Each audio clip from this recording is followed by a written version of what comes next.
Welcome to Pirate Vibes, the newest and ultimate Seton Hall dedicated podcast on the elite, the best of the best, the Big East Energy Network. I'm your host, Bryan Webster, and this is the debut episode on the Big East Energy Network of the Pirate Vibes, a podcast dedicated to Seton Hall basketball. We're going to talk women, we're going to talk men throughout the season. I'll come out in a couple times a week, but starting today, the debut episode on the Big East Energy Network, we're going to talk about the newest transfer edition. Who is excited? I am. Are you? Should we be excited? Should we not be excited? Who knows? Let's discuss. And then we'll analyze the viability of Shah's preferred construction management, roster construction management. Does it work anymore? Should we have faith? Are we losing faith? Seton Hall, being a Seton Hall fan is just a vibe. Let's vibe.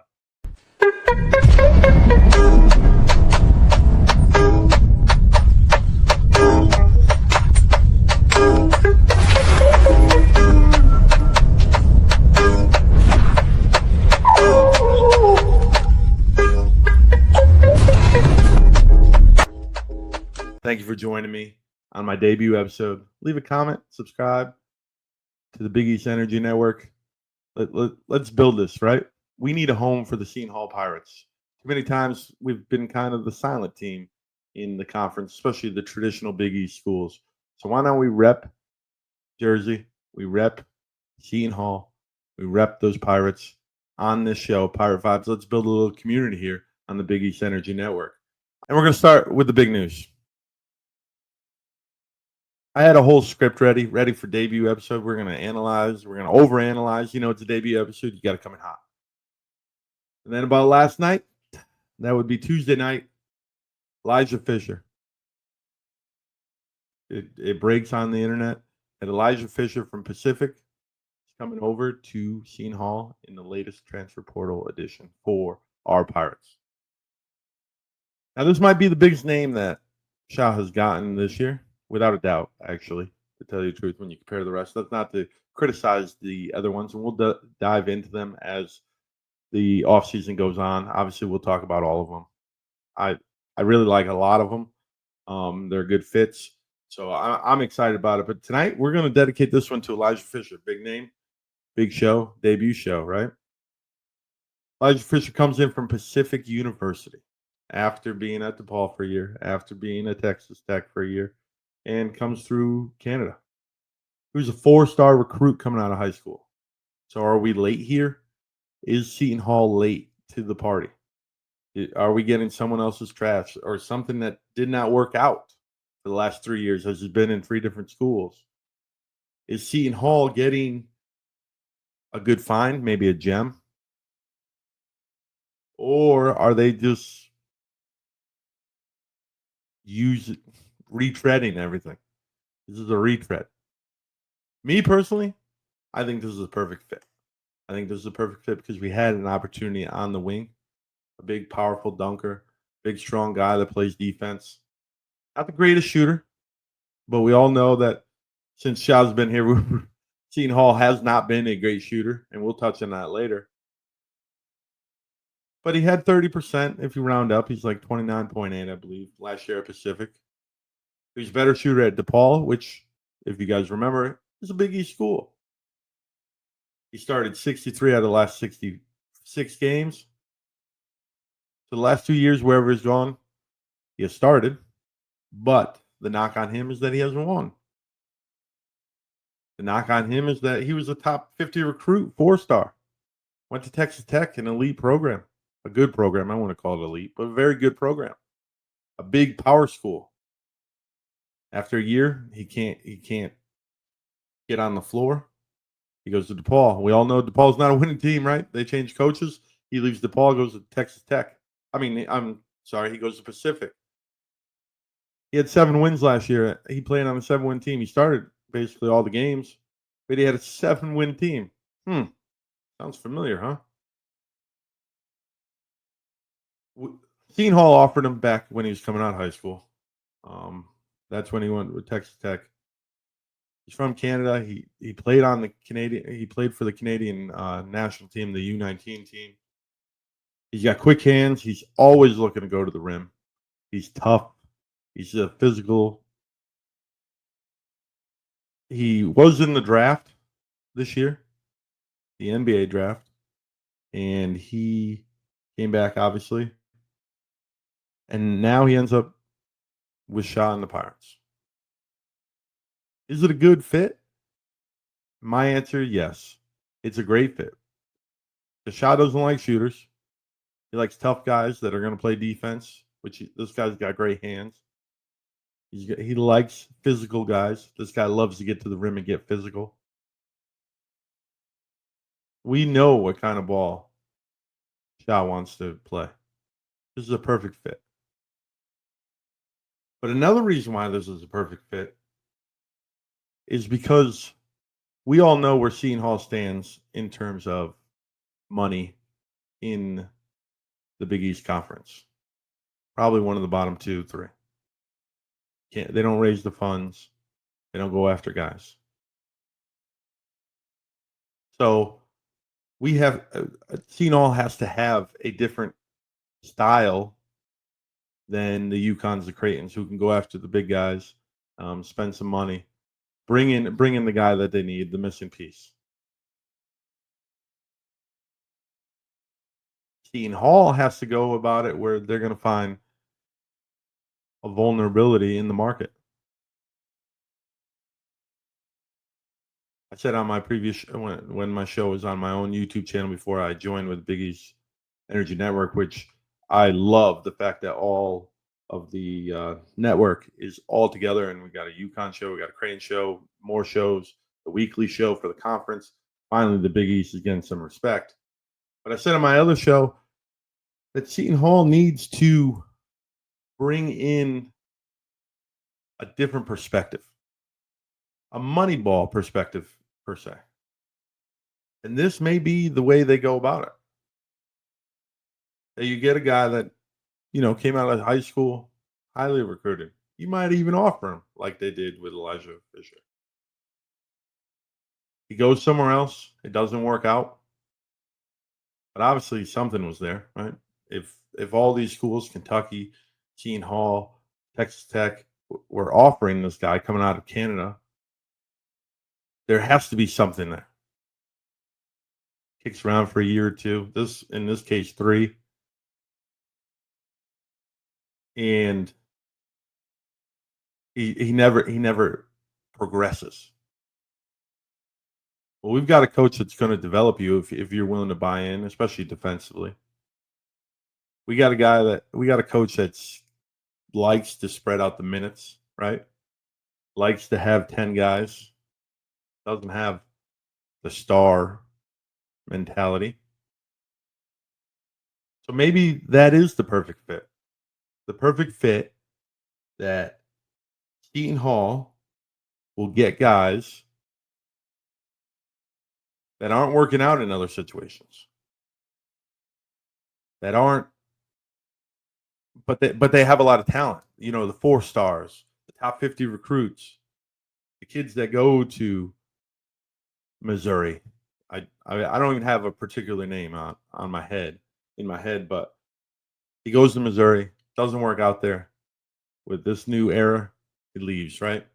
I'm not getting playing time. I'm leaving. That's fine. Fine and dandy. He leaves. He goes to a smaller school. He performs just like Elijah Fisher. Double digit scoring, right? Played a bunch. Played some good teams. Gonzaga. He played Arkansas. He played Missouri. They didn't win a lot, as I said earlier. But maybe this is the way to go for Seton Hall, to build a team of guys, and hopefully you get them before their senior year. I think that's the ultimate goal, is to get them in their sophomore, junior year, going into their sophomore, junior year. And you get guys that are being slept on or not developed or not working out in their current situations, but they were highly recruited at one point. So obviously there's something there. And you take that risk and you try to build the guys up. I think Seton Hall tried that last year. Obviously, it didn't work. And obviously, until they figure out a method, it's going to be up and down. As of right now, do I see a huge improvement? Probably not. Do I see a step back? No. Do I see an NCAA tournament team? No. Do I see an NIT team? No, probably not. But this may be the method for Seton Hall as a small market, small university, small budgeted team in the Big East. This may be the best way for Seton Hall to build to go forward. Coming up after the break, we will talk about Shah and how he builds the team. Is Shah the problem? Is something wrong with Seton Hall? Coming up after the break. Let's welcome in our founding sponsor, Asabasa Spice Company. You know that moment when your neighbors start peeking over the fence, the grill's fired up, the smoke's roaring, your backyard smells like a 5-star steakhouse? That's the power of Asabasa Spice Company. Now, you guys have already seen a little snippet of what I've done in my own home with a steak, with one of the steak rubs that Jacob and his folks at Asabasa have brought us. This company has no fillers, no fluff, just bold, small batch blends made in North Carolina, crafted to turn you into a backyard legend. Their wildfire mesquite rub is what I've used mostly, and I am an absolute fan of it. It's a fan favorite. It's a perfect mix of sweet smoke and heat for brisket, rubs, burgers, whatever you're throwing down. It hits different. So if you're tired of boring, mass-produced rubs that disappear the second that hit the pan, step up in flavor that actually shows up. Go to asabasaspicecompany.com or asabasaspice.com and use code BIGFLAVOR15 for 15% off your first order. That's ASABASA spice.com, asabasaspice.com/BEE for 15% off that first order. Asabasa Spice Company, it's so big, it takes over our screen. Go get it out. Go get it checked out, guys.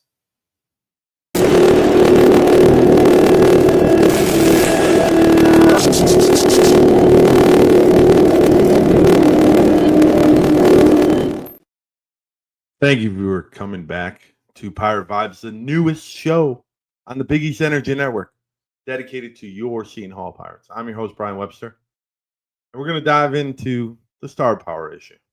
Is Seton Hall broken? Obviously, we all love Shah, right? Shah, going back to his collegiate days, he was a leader. He was a dog, Jersey guy, goes to St. Peter's, leads them to that magical run, comes here, gets the NIT. We all love Shah. A little bit behind the curtains here. I coach a travel basketball organization. I'm not going to call it AU because it's just a local team, and just trying to give kids an avenue to do something different. And if they love basketball, I'll hook them up to the next step.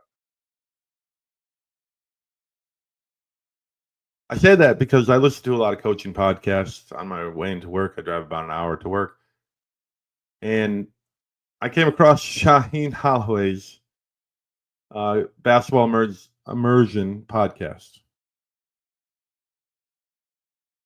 This was back in 2021, and he hasn't broken out yet. He states clearly on that podcast right off the bat that he has a no-star philosophy, and we all know that as watching the Seton Hall Pirates over the last couple of years.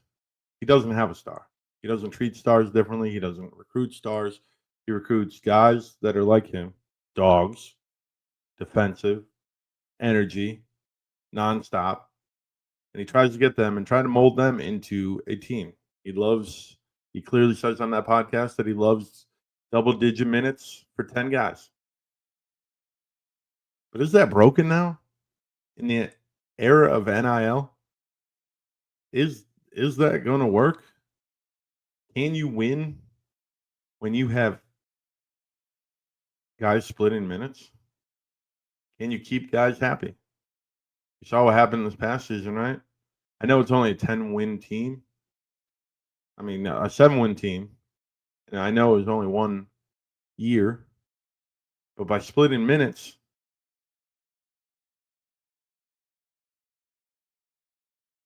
You didn't keep anyone, right? Only a few returned from a 7-win team. At least at Missouri, they kept, the guys they liked, the core, and then they went to the transfer portal, added them, and at least you had like a slight core. The cupboard was bare at the end of this transfer portal. Yes, he's getting guys now, but there is nothing to carry over. There's a couple guys that have been around, not major minute guys, not big role guys. There's no Isaiah Coleman coming back, right? So you've got to reintroduce that culture to a bunch of new guys, and hopefully it clicks quickly, and hopefully you can have a more successful season than the Pirates had last year. But without a star, you also don't have a bucket getter. And I know it's been in basketball forever that you need a bucket getter. Everyone has had one. All the great teams have had one. But I think it's more evident now than ever before because the game is so offensive, even in the college game. I know the scores aren't matching the NBA wild scores. But you need someone, a closer, that forces a double, that opens up the floor. You need a king of the court. And when you don't have a star philosophy and no star philosophy, and you are splitting minutes, you don't have that. There's an old adage in football that if you have two quarterbacks, you actually have zero. Well, if you in basketball, it should be if you have 10 guys averaging 10 minutes because you think you have 10 players, you probably have zero. And that's just the reality of it. I think Sean needs to continue that hardworking, defensive led philosophy. Bring that, right? But you got to go get that one guy. You got to go recruit him either out of high school, keep him happy.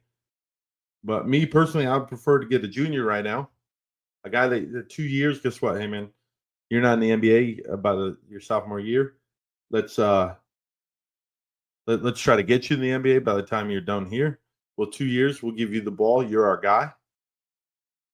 Let's go. Lead. We want to be defensive, right? Because that's how you get to the NBA. If you can be successful defensively, or you can shoot. We want to take on that role of defensive stoppers everywhere, and then you could be the guy. You could be that bucket getter. You can be Shaheen Holloway's going to play tough, and they're going to be led by this guy. Shah doesn't want that, and if Shah continues to go down that way, I think we're going to have a lot.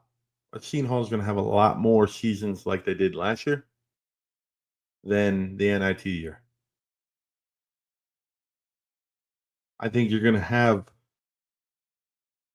be start celebrating 16-win seasons. And anyone that's followed this team, right, especially since the PJ days, knows that that's not the expectation here. The expectation here in Orange or Newark, is to compete for Big East championships. Maybe not every year, but you better be dang good every year. You better be able to have an identity every single year, not just walk around aimless and just be like, yeah, they tried hard. But maybe his philosophy matches the Seton Hall budget.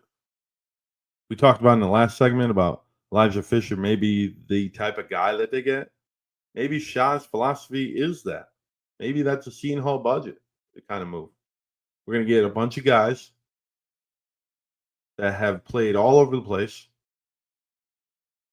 They've put up some good numbers. They have never been dominant, never been all conference. We're going to try to mesh them together every year or every 2 years. They stick around, whatever. We don't have to spend a lot of money. We get guys that want to come here to go play in the Big East. Maybe we can mesh a few of them together and they piece it together for a couple of years. And you get a couple magical seasons. You get a 21 season in there.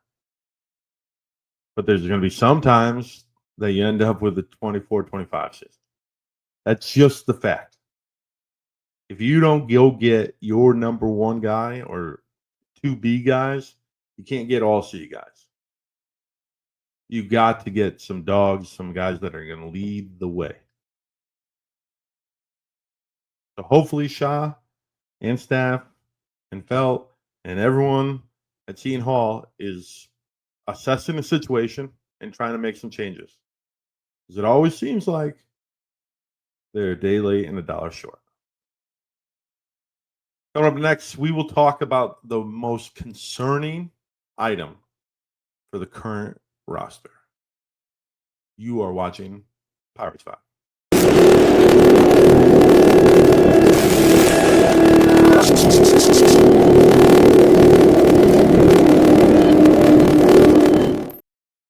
Welcome back to Pirate Vibes, the home of the Seton Hall Pirates on the Big East Energy Network. I'm your host, Bryan Webster, and we're our final subject. And especially during the offseason, I'm going to dive into the roster, the new guys, the old guys, comparing to the old guys, comparing to the new guys, mix and match, try to get some conversation here. And we're going to talk about bricks.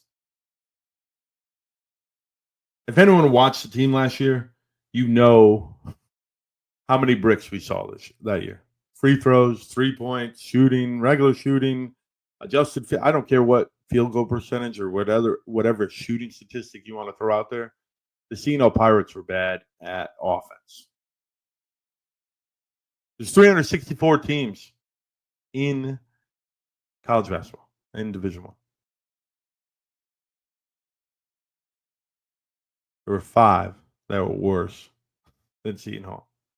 I was gonna start this segment by listing off the 5 teams, but I don't want to take my time. Because as a Big East program,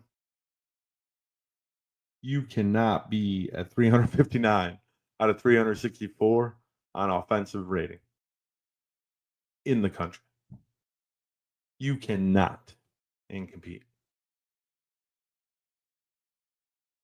I don't care who you are. There's only one team in the Big East that shot worse than them, and that was an elite defensive team, an elite tough team, and that was St. John's. As much as it pains me to say, but that was a tough team. Seton Hall was not a tough team last year. Let's be honest. They were the second lowest 3-point shooting team in the conference. In the modern game, you need 3-point shooting. But this seems to be a trend. Because I'm gonna read some things to you. 27.9, 31.6, 26.3, 28.6. 4 of the transfers that came in, those are their shooting percentages from 3-point last year.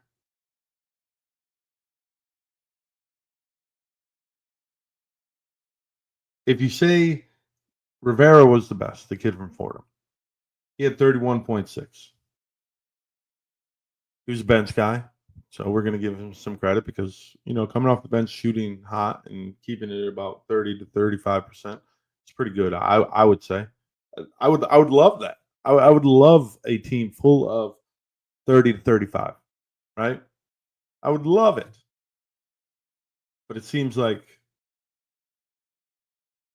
we're more worried about getting to the rim than having a shooter. Bud Clark, 28.6. Simpkins, 26.3. I said Rivera. Rivera attempted 76 3-pointers. So not necessarily, even though he's at 31%, he's not a, you know what, I'm gonna huck it up there. I'm gonna spread out, sit in the corner, boom, PJ Tucker it. He's not that. Hopefully he develops into that. But with this offense, I don't think he's going to. But we saw what he did at Fordham, which was the last place team in the A10. So I'm, with all due respect to Joshua Rivera, I'm not expecting him to become the 40% shooter that we all desperately want and need. He's not going to be solo ball. He's going to be, hopefully, I would like him to get to 34 to 36%. And I'll live with that. And we should be excited as Seton Hall fans. We should be excited that a guy gets 35%. And we'll dive into the free throws. I think the free throws actually got better. We'll dive into all of the other stats. But this is concerning.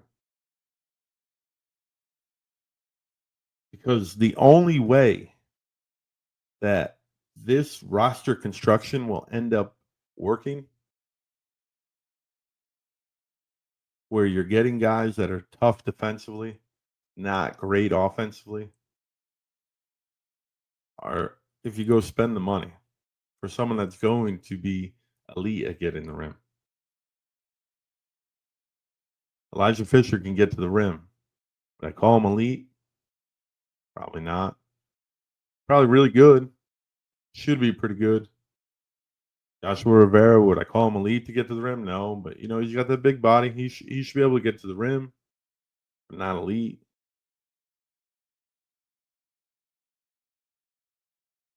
You got to be able to either elitely get to the rim, elitely play defense, or you have to be a great shooting team.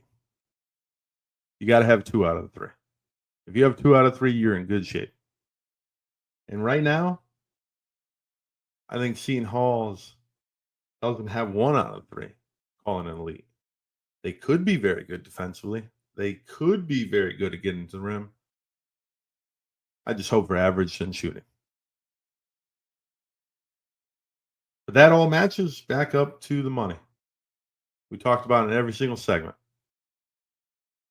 With the philosophy of Shah, with the new guys that are coming in, and with the historical performance, I've got to ask and leave a comment below.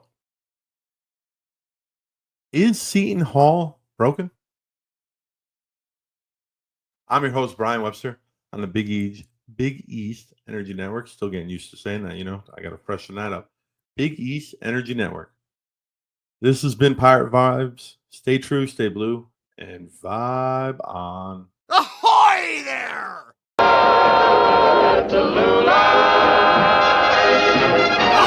me hearty!